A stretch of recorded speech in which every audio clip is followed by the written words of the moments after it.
Hello friends, कैसे हो आप सब लोग। आशा करता हूँ कि सब कुछ ठीक ठाक चल रहा है आपकी पर्सनल एंड प्रोफेशनल लाइफ में भी। As always it's all about cricket. और आज का जो ये छोटा सा वीडियो है वो इस टॉपिक पर है कि चैंपियंस ट्रॉफी पर हमें बहुत ज़्यादा एक्साइटिंग ओडीआई क्रिकेट देखने को मिला। It was an exciting tournament where matches were played on an exciting pitch. मतलब एक्साइटिंग पिचेस पे एक्साइटिंग ओडीआई क्रिकेट देखने को मिला बहुत दिनों के बाद।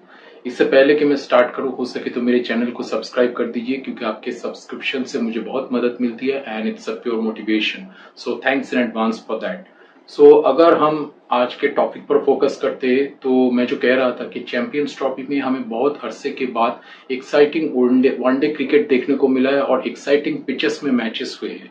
तो देखिए, जो भारत ने जिस दुबई के पिचेस में मैचेस खेले हैं उसमें स्कोर्स ये हुए हैं। पहले बल्लेबाजी करते हुए बांग्लादेश ने पहले मैच पे किया 229।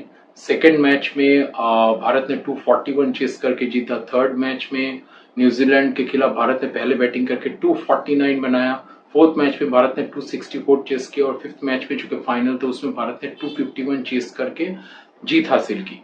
तो इसमें अगर आप देखेंगे तो बहुत स्टैंडर्ड स्कोर्स हुए हैं। स्कोर्स कभी भी इस लेवल से बाहर नहीं गया जहां के चेजिंग टीम को ये लगे कि हमारा कोई चांस ही नहीं है।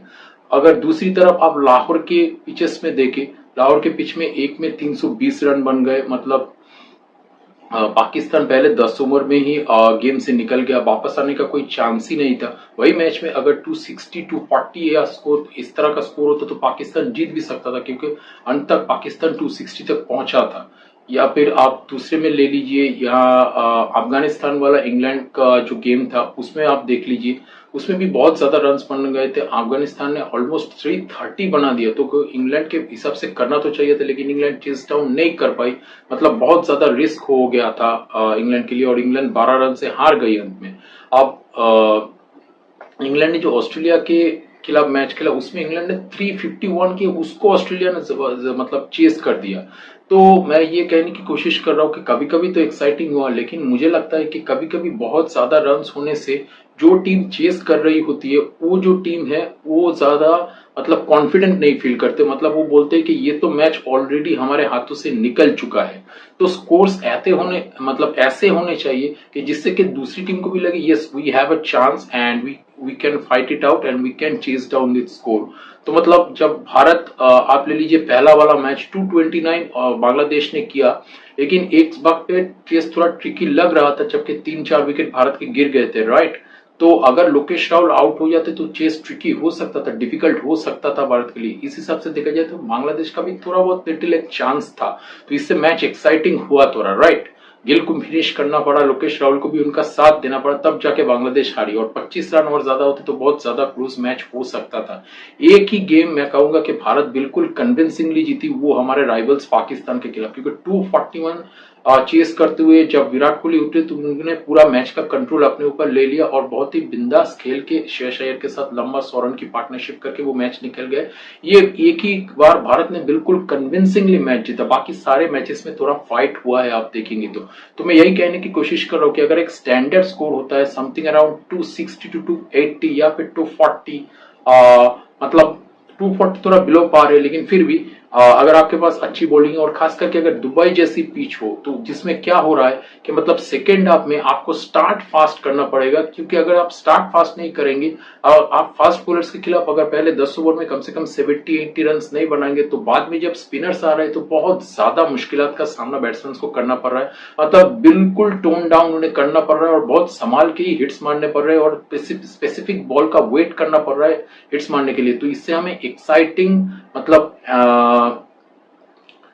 प्रॉपर ओडीआई क्रिकेट देखने को मिल रही है, क्योंकि बैटिंग टीम को 10 ओवर के अच्छे स्टार्ट के बाद भी थोड़ा टोन डाउन अपने आप को करना पड़ रहा है, संभाल के खेलना पड़ रहा है। मतलब 10 ओवर में ही मैच खत्म नहीं हो रहा है, उसके बाद फील्डिंग वाली टीम वापस आ रही है थ्रू स्पिनर्स।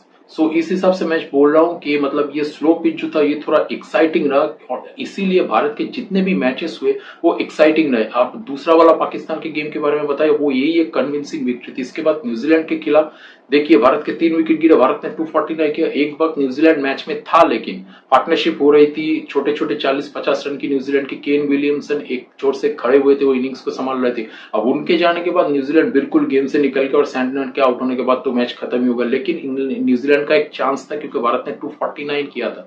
तो मैं यही बोल रहा हूँ कि ये 250 270 के बीच जो स्कोर्स होते हैं वो बड़े एक्साइटिंग कर देते हैं ओडीआई गेम्स को, खास करके इस पिचेस में, जहां के मतलब एक थोड़ा देर के बाद जब टीम चेस डाउन कर रही है तो 10-15 ओवर के बाद spinners they really are coming into play. मतलब ये मैच को बहुत एक्साइटिंग कर रही है, और अगर आपके पास अच्छी फील्डिंग हो तब तो मतलब कोई बात ही नहीं है, तो बहुत बढ़िया मैच देखने को मिलेगा। अभी आप भारत का नेक्स्ट गेम ले लीजिए ऑस्ट्रेलिया के खिलाफ, फिर ऑस्ट्रेलिया ने 264 किया, वही थोड़ा पार स्कोर, लेकिन फिर भारत की स्टार्ट अच्छी हुई, लेकिन फिर से ऑस्ट्रेलिया मैच में वापस आई, विकेट्स गिर गए, लेकिन फिर से पार्टनरशिप हुई। अब किंग कोहली ने चेस किया, उन्होंने श्रेयस अय्यर के साथ एक 91 रन की साझेदारी कर दी, अक्षर पटेल के साथ एक साझेदारी कर दी, तो मैच निकल गया, और लोकेश राहुल ने अच्छा फिनिश किया। इंडिया ने खेला बहुत बढ़िया है, इसलिए मैचेस हमने खत्म कर दिए, लेकिन मैचेस एक्साइटिंग है। ऑस्ट्रेलिया अपनी वीक बोलिंग अटैक के साथ भी, इनके पास कोई अपने एक्सपीरियंस बॉलर ही नहीं था। मिचेल स्टार्क नहीं थे, जॉश हेजलवुड नहीं थे, और फिर इनके जो और एक दिग्गज बॉलर है वो पैट कमिंस नहीं थे, सिर्फ एडम जाम्पा के साथ ऑस्ट्रेलिया ने फाइट किया। उसके बाद भी ऑस्ट्रेलिया 48 ओवर तक मैच को लेके गया। तो मैं बोल रहा हूँ कि 264 there was a good total in Dubai pitch, right. So from that point of view Dubai was an exciting pitch in ODI cricket, I felt like that, क्योंकि 350-60 हो जाते तो बहुत ज्यादा दबाव हो जाता है चेस डाउन करने वाली टीम पर, और भारत के पास इतना दबाव नहीं था, और ऑस्ट्रेलिया को भी एक चांस था, क्योंकि एक अच्छा स्कोर है, उनको भी पता था कि बहुत स्लो हो जाएगा, spinners will come into play, so we have a chance, मतलब we can really restrict India within 264। तो इसीलिए मैच में फाइट हो। अब फाइनल वाला मैच में आप सब जानते हैं कि न्यूजीलैंड ने किया 251, मतलब प्रेशर को झेल गए न्यूजीलैंड ने। डरल मिचेल ने मैच्योर बैटिंग की, बेस्वेल ने 50 किया, क्विक फायर 50 किया, और न्यूजीलैंड 251 तक पहुंची, और भारत ने 100 रन की पार्टनरशिप की। आप देखिए मतलब पहले कितना खूबसूरत स्टार्ट हुआ, उसके बाद ग्लेन फिलिप्स ने इनक्रेडिबल कैच पकड़ा शुभमन गिल का, उसके बाद भारत मैच से मतलब थोड़ा निकल सा गया था, आप बोल सकते, क्योंकि 122 पर 3 ऑब्वियसली हम सबको लगा था कि डिफिकल्ट है, क्योंकि 130 रन, बॉल घूम रहा है, स्लो पिच है, इतना ज्यादा हिट्स मारना मतलब इजी नहीं हो रहा, हिट मारना मुश्किल है। तो सिंगल्स लेके आपको आगे बढ़ना है, और पर्टिकुलर बॉल का वेट करना है चौके या छक्के मारने के लिए। तो इस हिसाब से न्यूजीलैंड भी गेम में था, और मैच 49 ओवर में जाके खत्म हुआ, जबकि मतलब स्कोर इतना बड़ा नहीं था। और मुझे लगता है कि और अगर 20-25 रन न्यूजीलैंड के पास होती तो भारत को बहुत ज्यादा मुश्किल हो सकता था मेरे माय फ्रेंड्स। तो अभी पार्टनरशिप हुआ, देखिए कोहली के जाने के बाद, रोहित के जाने के बाद 3 विकेट गिर गए थे, मुश्किल हुआ, लेकिन फिर से अय्यर और अक्षर ने पार्टनरशिप की, और उनको मतलब मैच्योर गुड क्रिकेट खेलनी पड़ी, सिंगल्स निकालने पड़े, बीच में 1-2 बड़ा शॉट, तो अच्छा मतलब एनालिटिकल मतलब मैच्योर बैटिंग भी देखने को मिल रहा है इस तरह के स्कोर्स अगर हो रहे हैं, और इस तरह के पिचेस में अगर मैच हो रहे हैं। तो मैं वही कहना चाह रहा हूं कि very good games, very good ODI games, and it was an exciting pitch. So that's all I wanted to say.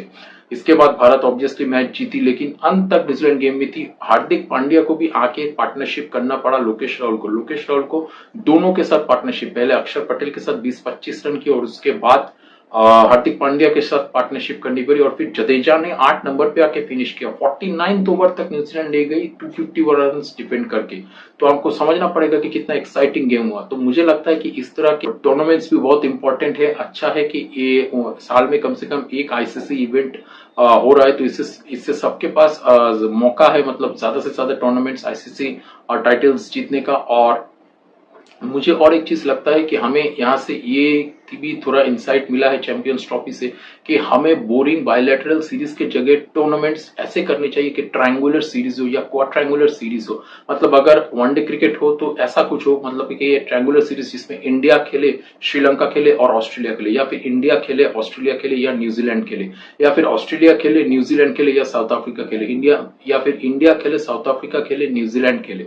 अगर एक ट्रायंगुलर सीरीज होता है तो मान लीजिए कि भारत 2 मैच जीत गई, लेकिन साउथ अफ्रीका और न्यूजीलैंड के बीच अब एक टक्कर हो रही है। मतलब आज न्यूजीलैंड ने अगर 280 किया है तो साउथ अफ्रीका को फाइनल में पहुंचने के लिए कम से कम 250 रन करने पड़ेंगे। इससे मैचेस एक्साइटिंग होता है, राइट। एक पॉइंट्स टेबल पे भी अपना रोल प्ले करता है पॉइंट्स टेबल। या फिर अगर भारत इसी सिचुएशन पे है कि आज हमें जीतना ही है 280 चेस करके, और क्योंकि हम पिछला मैच हारे हैं तो हमें 280 40 ओवर में करना पड़ेगा, इससे टूर्नामेंट एक्साइटिंग होता है। लेकिन अगर एक ही टीम, मतलब भारत एक बार मतलब साउथ अफ्रीका के साथ ही 1 2 3 4 मैच ऐसे ऐसे एक के बाद एक खेलता जाता है, तो टूर्नामेंट बहुत बोरिंग हो जाता है बायलैटरल सीरीज, राइट। तो यही मैं कह रहा हूँ। या फिर जैसे इंडिपेंडेंस कप क्वाड्रेंगुलर सीरीज हुआ करते थे 90s में या अर्ली 2000s में, ऐसा भी किया जा सकता है कि मतलब एशियन कंट्रीज के बीच में ही किया जा सकता है, जैसे कि इंडिया, पाकिस्तान, श्रीलंका और बांग्लादेश, कोई भी होस्ट कर सकता है। इंडिया होस्ट कर सकता है, ऑब्वियसली हमारे पास बहुत सारे ग्राउंड है, मोहाली, अहमदाबाद, लखनऊ, ईडेन, एक के बाद एक आप एक मतलब नाम बोले चिन्नस्वामी। तो इस तरह की ओडीआई क्रिकेट बहुत ज्यादा एक्साइटिंग होंगी, मैं कह रहा हूँ। मतलब आप सोच लीजिए कि सपोज अगर भारत, पाकिस्तान, श्रीलंका और बांग्लादेश है, तो बांग्लादेश निकल जाएगी, मैं सोच लेता हूँ। अब अगर बांग्लादेश फैन हो तो बुरा मत मानना। मतलब अब भारत, सपोज ले लीजिए कि Bangladesh is out of the tournament और भारत और पाकिस्तान के बीच फाइट हो रही है, और चौथी जो टीम है श्रीलंका, वो फाइनल में पहुंच चुकी है। तो अगर भारत पाकिस्तान का इस सिचुएशन पे गेम होता है, तो पाकिस्तान ने सपोज 260 का, भारत को 40 ओवर में 260 चेस करना पड़ेगा, तो मैच कितना एक्साइटिंग होगा। पाकिस्तान अगर जीत गई तो फाइनल में जाएगा। पाकिस्तान को भारत को 240 बनाने से, 260 बनाने से रोकना है, 40 ओवर में बनाने से रोकना है। 40 ओवर के बाद अगर भारत बनाती है तो पाकिस्तान ही फाइनल में जाएगी, अगर भारत जीत भी गई तो इस तरह के सिचुएशंस जब एक ट्रायंगुलर सीरीज और क्वाड्रेंगुलर सीरीज में हो जाता है, तो मैं मतलब टूर्नामेंट बहुत ज्यादा एक्साइटिंग हो जाता है। या फिर अगर आप बायलैटरल सीरीज एक के बाद एक खिलाते रहते हो, मतलब किसी भी कंट्री के साथ, तो वनडे क्रिकेट बहुत ही एक डाइंग आर्ट लगता है। और मतलब सब बड़े बड़े जो एक्सपर्ट्स है, मतलब प्रीवियस क्रिकेटर्स है, वो भी इसको सपोर्ट नहीं करते। वो भी बोलते हैं कि ये बाइकॉनिक एरा का क्रिकेट अब बन चुका है। लेकिन मेरे ख्याल में अगर ट्रायंगुलर सीरीज और क्वाड्रेंगुलर सीरीज वाली जो कॉन्सेप्ट थी 90s में, या फिर ऑस्ट्रेलिया में सीवी सीरीज वाली जो कॉन्सेप्ट थी 2010-12 तक जो चीजें होती थी, अगर उस तरह की cricket one day cricket, one day internationals में हम वापस लेके आएंगे, तो वनडे क्रिकेट फिर से बहुत खूबसूरत होगा।